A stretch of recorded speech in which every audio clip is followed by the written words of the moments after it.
જય કિસાન ખેડૂત મિત્રો, સૂર્યોદય પ્રાકૃતિક ફાર્મ. ઘણા ખેડૂત મિત્રો પૂછતા હોય કે જીરામાં આપણે કઈ રીતે પાણીનું સંકલન કરવું, કઈ રીતે ધ્યાન રાખવું, અને પાણી ઉપર જ જીરું થતું હોય, નકર છેલ્લે રોગ આવી જતા હોય. તો જુઓ ખેડૂત મિત્રો, બિલકુલ આપણે 17/11નું વાવેતર, આજે 30 દિવસ આ જીરાને પૂરા થઈ ગયા છે. તમને હું જીરું બતાવું છું.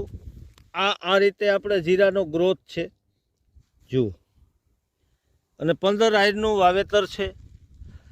અને સંપૂર્ણ જીરું જે છે એ પ્રાકૃતિક આયામોનો ભરપૂર ઉપયોગ કરી અને આપણે કરવાના છીએ.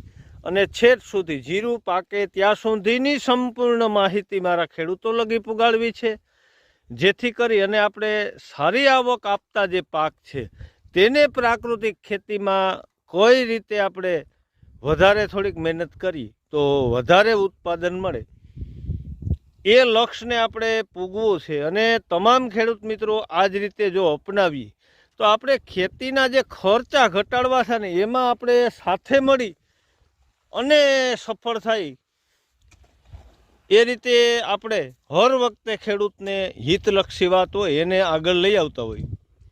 તો ખેડૂત મિત્રો, બિલકુલ 30 દિવસનું થયું ત્યારે પ્રથમ પિયત છે. હવે આગળની જે માહિતી છે એ હજી હું તમને આપીશ કે શું કરવાનું અને શું ન કરવાનું, અને મારા અનુભવ પ્રમાણે તો જરૂર અપનાવવું. જય હિન્દ, જય કિસાન.